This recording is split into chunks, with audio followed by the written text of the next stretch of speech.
The reason the spectral theorem is so important is that it allows us to construct what's called spectral factorizations.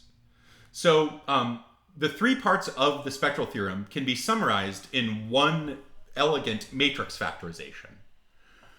To say that S is a Hermitian matrix is exactly to say that S has a spectral factorization. What this means is that if we have a Hermitian matrix S, remember what that says is that the conjugate transpose of S is equal to itself. Well, we can take that Hermitian matrix and factor it as Q times D times Q conjugate transpose, where Q is a unitary matrix, which means that its conjugate transpose is equal to its own inverse. And D here is a real diagonal matrix. And of course, the entries on the diagonal of this matrix must be the eigenvalues of S. So each one of the three parts of the spectral theorem combine to tell us that we can take any Hermitian matrix and factor it as Q times D times Q conjugate transpose, where Q is unitary, meaning its conjugate transpose equals its inverse, and D is real diagonal, and the diagonal entries are the eigenvalues of S. So the question is, where would we find such a factorization? Well, we can go through the steps of diagonalization and just make a few different changes or a few different choices, and we should be able to produce this factorization. So the first step is to find bases for each one of the eigenspaces of our Hermitian matrix. Then in step 2, which is new, we want to apply the Gram-Schmidt procedure to each basis of each of our eigenspaces. So the spectral theorem tells us that the different eigenspaces will be orthogonal to one another, but the problem is that when we find a basis for each eigenspace, the basis we find might not be an orthonormal basis. In step 3, we put these orthonormal bases for each one of the eigenspaces into the columns of a matrix Q. This will be the matrix Q that pops out of our spectral factorization. And then in step 4, we put the eigenvalues of our matrix on the diagonal of D, the appropriate number of times. So this is the same procedure for diagonalizing an ordinary matrix, except whenever we find a basis for an eigenspace, we apply the Gram-Schmidt procedure to that basis, so we can ensure that the columns of Q here are orthonormal.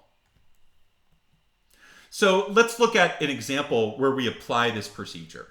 Here we have the data of a real symmetric matrix, which again is guaranteed to be Hermitian, and someone has gone to the trouble of finding bases for the eigenspaces of this matrix. Evidently, in this example, the eigenvalues are 3 and 6. For lambda equals 3, the eigenspace is two-dimensional, and our basis vectors are 1, 0, 1, and 0, 1, negative 1. For lambda equals 6, our eigenspace is one-dimensional, and our eigenspace is spanned by the one vector 1, negative 1, negative 1. So one thing to notice is that these two eigenspaces are orthogonal to one another. The dot product of 1, 0, 1 with 1, negative 1, negative 1 is 0. And the dot product of 0, 1, negative 1 with 1, negative 1, negative 1 is also 0. The issue here is that neither one of these two bases for our spaces is an orthonormal basis. None of these three vectors is a unit vector for 1, and also the dot product of 1, 0, 1 with 0, 1, negative 1 is not 0. So how do we remedy this situation? Well, let's apply the Gram-Schmidt procedure to the given basis of our first eigenspace, where lambda equals 3. Well, applying the Gram-Schmidt procedure really just amounts to altering the second basis vector. In the Gram-Schmidt procedure, the first vector we produce is equal to the first basis vector, and the second basis vector is obtained by taking the second basis vector and subtracting off its projection onto the first basis vector.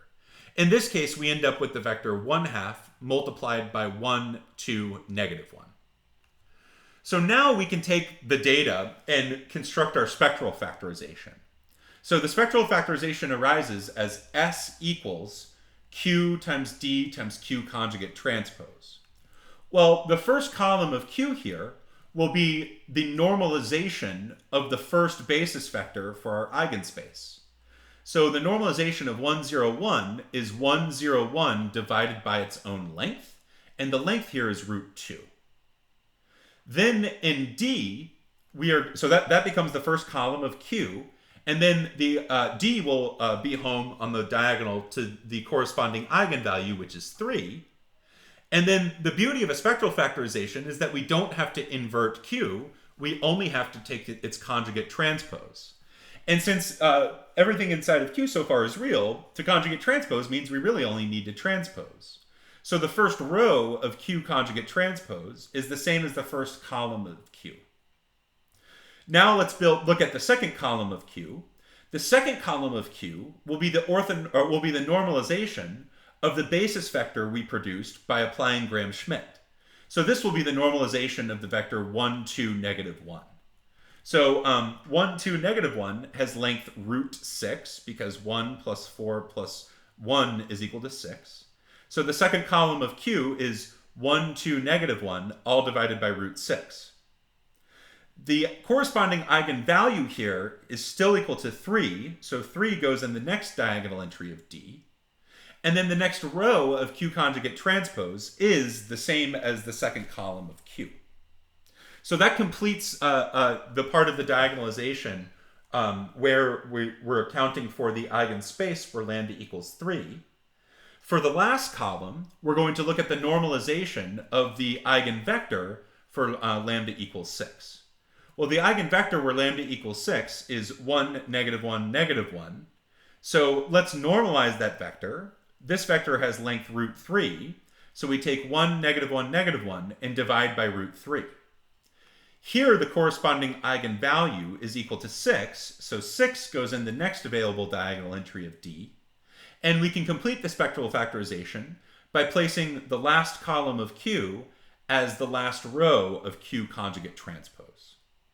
So by going through each of the eigenspaces and applying the Gram-Schmidt procedure, we end up producing our spectral factorization.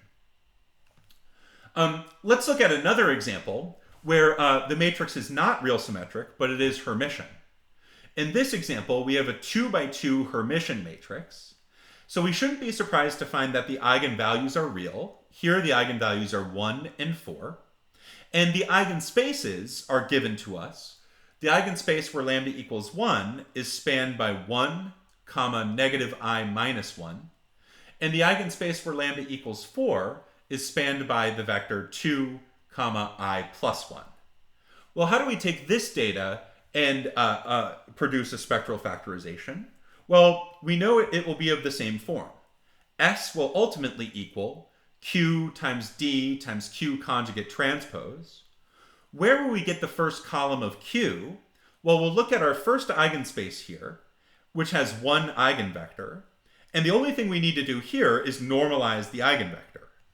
Well, to normalize this eigenvector, we need to divide by its length. And for a vector with complex entries, what we need to do is we need to sum the squares of all of the coefficients. So here we're looking at 1 squared plus negative 1 squared plus negative 1 squared, which is 3, which means this vector has length root 3.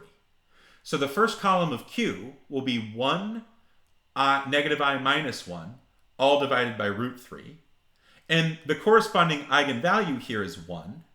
And the first row of Q conjugate transpose is the first column of Q. Now, where will we get our second column of Q from? Well, here we're looking at the eigenspace where lambda equals 4, and the basis for the eigenspace is just the vector 2, I plus 1. Well, the length here will be 4 plus 1 under a radical, which is equal to root 6. So now the second column of Q is 2, I plus 1, all divided by root 6. The eigenvalue here is lambda equals 4, which goes in the next diagonal entry of D. And then the last row of Q conjugate transpose is exactly the second column of Q. So by going through the eigenspaces, and in this case, we only need to normalize the basis vectors because both have geometric multiplicity 1, we produce our spectral factorization.